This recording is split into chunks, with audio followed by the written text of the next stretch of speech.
Let's run through. Can I steal that? Let's run through a few listings just to show you, because I think it's good to practice this. So here in San Diego, I just did a search last week for businesses for sale on BizBuySell, which I think is probably the best of the worst sites. And so if you go to the page on BizBuySell, I say I want an established business. I could also choose startups, which I hate, or asset sales or franchises, real estate or classifieds, but I'm going to choose established businesses. I want a service business because I find them to be the easiest to do these kinds of deals with. I want it to be in California, located in San Diego. I want it to have cash that it's earning of more than $200,000 a year. And I'm hiding home-based businesses. Why? Yeah, I don't want to buy a job. Absolutely. So then I search, and I've got 14 results. So 14 results, and good old Rick Carlson here. And I mean, if you come up here and look at this, this guy has had a lot of drinks in his time. I mean, somehow he sold 129 businesses and has 11 listed, but probably because he went out for drinks with them. And then let's just take a look. So the first one is HVAC. I don't really like that business. Why might I not like an HVAC business? Owner dependent.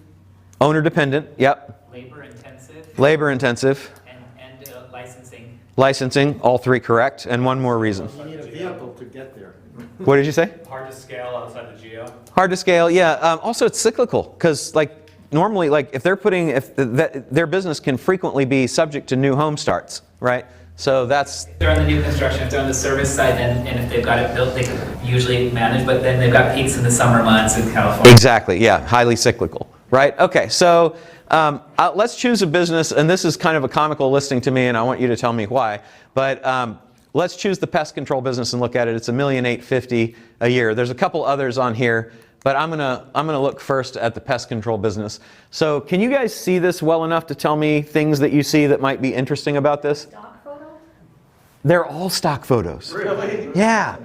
Like, and can you always tell a stock photo? I mean, yeah. Why wouldn't you use a real one? But they all use stock photos. So what we should do is list businesses for people who we want to buy so that they're, right? I thought I was helping you. Okay, so other than the stock photo, what do you guys see? That's a big multiple.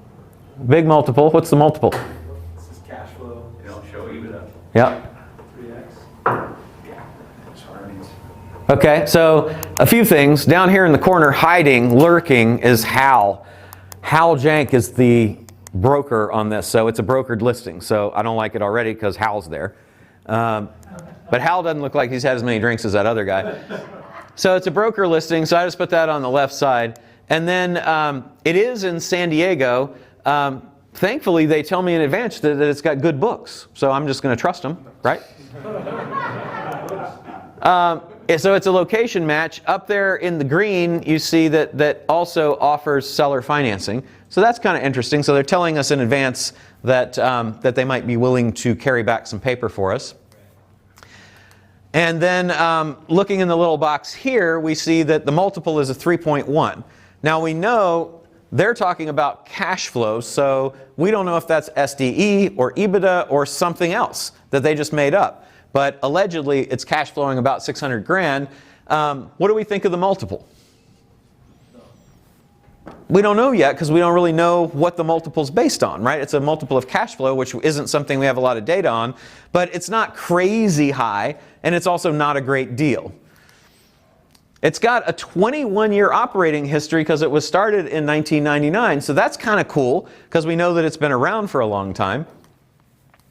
It has a lease. They say they've got a rent for $1,300 a month, so that tells us they probably don't own any real estate. And they are including furniture. FF&E is furniture, fixtures, and equipment. Sometimes you'll see PP&E, which is property, plant, and equipment.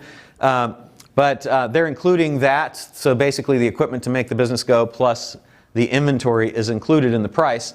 And then if we go through the listing, they tell us that about the cash flow again. They say that sales for 2019 are up from 2018. Is that good? How much?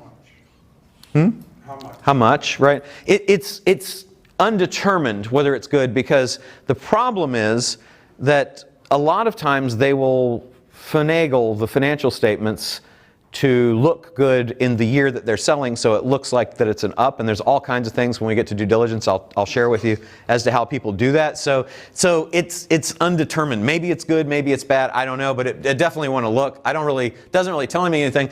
But the great news is that this business is SBA pre-approved by a broker of Sunbelt. What does that mean? Absolutely freaking nothing, right? Congratulations, your business broker has looked at this and decided that it might be good for an SBA loan, but has no power or authority or anything else. No experience is required. That could be good if you wanted a job, but it tells you that you're buying a job here. Owner will train. That's nice. Very generous of them. Now, this is where brokers get in the way. How much is the business? $1,850, right? We know the seller's going to finance, and these guys say you have to have a 1.2 million net worth. Should you have to have a 1.2 million net worth? Can you think of any formula that determines? That's pulled out of his butt, right?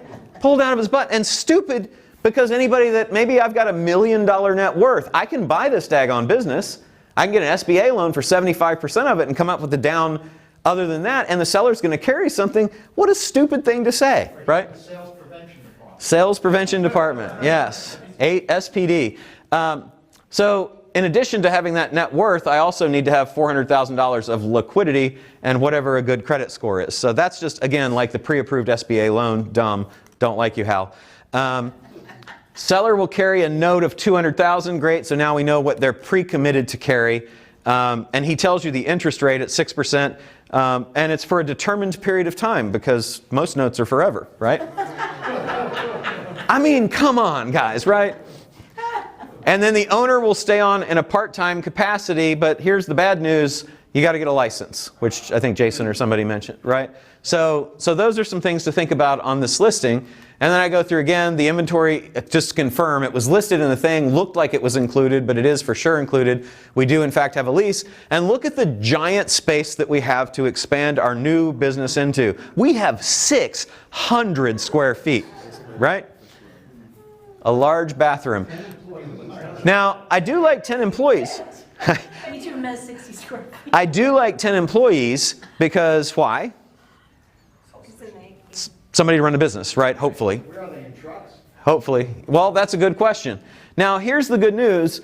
I didn't realize this because I thought that there were like a billion pest control companies, but it turns out there are few competitors in the marketplace. So, congratulations. It's probably because San Diego is only in the top 10 largest cities in the country, right? The owner will train for 4 weeks and then part-time up to 6 weeks. So again, the owner's basically going to check out. Now, it concerns me because the business has been around since 1999, and I don't know about what is their predictable selling system. How are they acquiring customers? It's probably word of mouth, and the owner's been servicing all the accounts. So when the owner goes, is 4 weeks or 6 months enough time to transfer the goodwill that this person's built up over all that time? It's probably not. So I would look for this business to drop in half within a year or two of buying it. Okay, so let's do the analysis. You missed the last one, which is funny too. Then he's got a yard. Oh, the reason for selling. Yeah, this is very, very informative. Reason for selling. Why are you selling? It's personal. Okay. Or maybe he means it like, Rambo, it's personal, right? So let's do some quick analysis here. We look at the purchase price. It was $1,850,000. Want to see what this deal would look like. They said that they would carry back $200,000. We could get an SBA 7A loan at 75%. This is probably the worst deal that we would ever do to get SBA. I'm going to show you a whole bunch of ways to not have to do that. But that means that we could fund $1,387,500 there, which would leave a shortfall, which we would need to come up with, of $262,500, and that's why you need to have a net worth of $400,000 liquid, because it's. He told you in the thing. I'm just sorry, I can't help but beat up on business brokers. He told you in the thing that it's pre-qualified for SBA. SBA is 75%.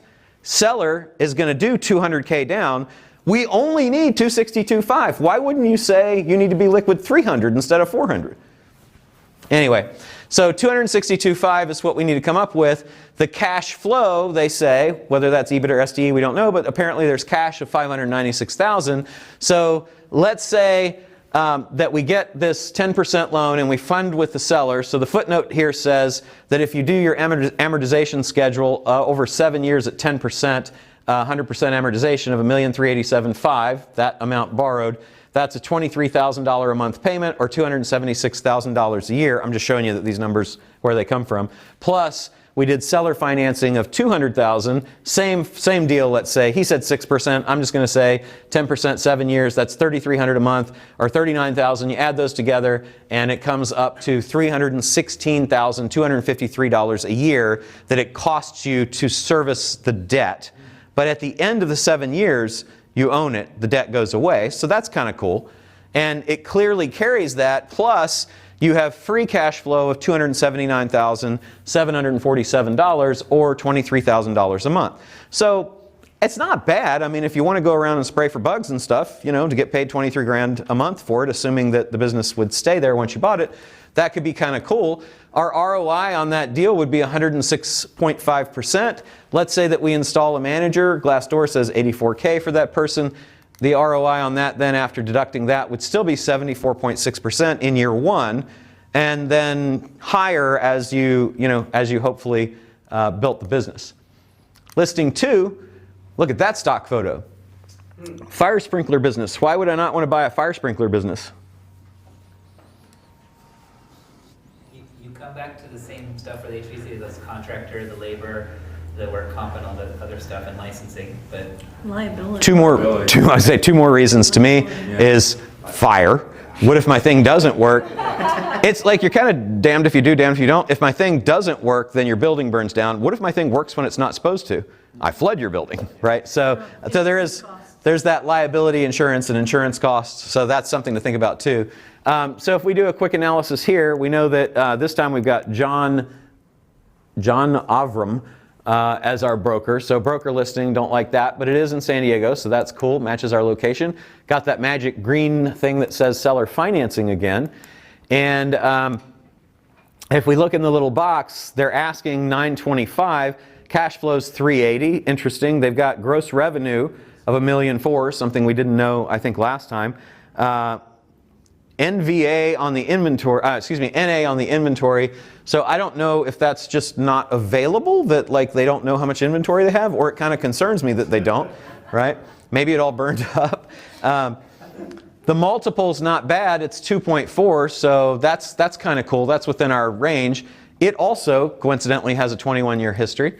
And they're including, I think, FF&E. It just says there's FF&E of furniture, fixtures, and equipment of 40 grand. We'll confirm that when we dive in a little bit more. Where were they operating out of? There was no lease? It says San Diego. You're right. Lease amount. There's no lease. It must be a virtual company. Who knows, right? So here's when was this formed? 99. So how many years if you do math there? 21. Okay. They say 10. But they say 10 years. So my question, is this an 11-year-old listing? Right? It might be, right? You never know. You might never know. But I do know that this guy, John over here, is maybe not that great at doing listings or math or something. So there's hope for us, right? So this is the revenue mix. 56% new construction, 41% TIs, tenant improvements, 3% service. If it was the other way around, I might be interested, but the new construction thing scares the heck out of me, okay? And the TIs are usually related to new expanding businesses, as opposed, especially if you're installing fire sprinklers. That's not something you're like, you move into a building and you're like, you know what I need, landlord? I need new fire sprinklers, right? That's how I'm gonna use my allowance. So now this means that it was not really a fully San Diego business. So I'm not terribly excited because I know that San Bernardino and Riverside counties are about an hour and a half from here. So that means there's all kinds of people going out of San Diego there. And then it says it has consistent annual revenue over the last 4 years, above $1 million. I'm not excited by the owner being the person that's running it, but they have 8 full-time non-union employees. Tell me what you think about this. What do you think about this box here? Top line revenues are the same way, SDE is declining. Okay, yeah. That's a little concerning, right?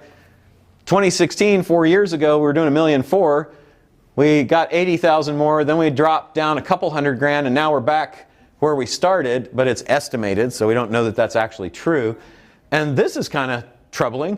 444 to 357 to 247 on, down to 380, but we're going to come back to 380 despite the downward trend. So, this is, when you're selling, you hate for your business to look like this. So this is something that would cause me to very much think that they might be goosing those numbers on the last year. Outside of the hockey stick. Exactly. We did verify that the 40K in FF&E is included. Now we know that the owner's retiring, so the owner should be very motivated, so we do like that, right? There were, seller owns the building. Okay, well that's cool. That means That's for only 40,000, so. that was FF&E, but didn't include the building. So that's FF&E is usually a different category than real estate on the financial statement, but it's a good thing to observe. So that tells us that we might be able to say, we could just buy the building with this business and then maybe get a loan on the building that would cover the whole deal, right? And frequently, because buildings, real estate, accountants are historical people, so they record the value of the real estate at the acquisition price. So depending on how savvy they are as to market conditions, you may be able to pick up a business where the real estate, they're not really paying attention to the value of it if it's included in the company, and it's increased enough that the loan that you could get on it will cover more than you might think. And they'll offer a fair market lease of $1,500 a month. So that might be good, might not be good. But if they're going to give me $1,500, number one, I'm going to verify that it's a fair market lease, and number two, I want to find out like what's the term of that lease going to be, because I want to be sure I'm going to not have switching costs, relocation costs. And the current business philosophy has been to remain manageably small. That's a really great way of saying we can't grow this.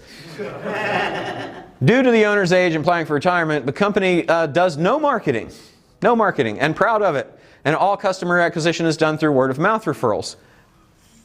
That's concerning, right? The owner's retiring. And but good news, a strategic marketing plan along with the salesperson and offers significant growth opportunities. So we've got that to look forward to, which is nice. Sellers retiring and offering training. So analyzing this, $925 purchase price.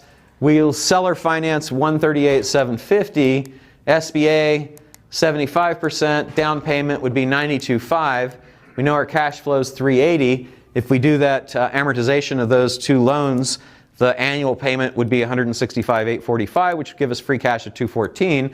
So $17,000 a month. Not terribly bad, 231% return on our money. Even if we put a manager in, we're making 140% on our money a year. So what's that, 9 months in, we've got our money back. Does that include the lease? That would include the lease because they would have deducted that to determine what the cash flow was, right? I think they called it EBITDA in that. So what I'd like for you to do, just because I think going through this analysis process is super helpful, and if you have any questions, then we can do it, is just individually on your computer. Does everybody have a computer and an internet connection? I know the internet's not amazing here. Just go on, if you don't have a computer, just cuddle up to somebody that does, and go on BizBuySell and just look for businesses in whatever your area is, and then I'd like to see what you find.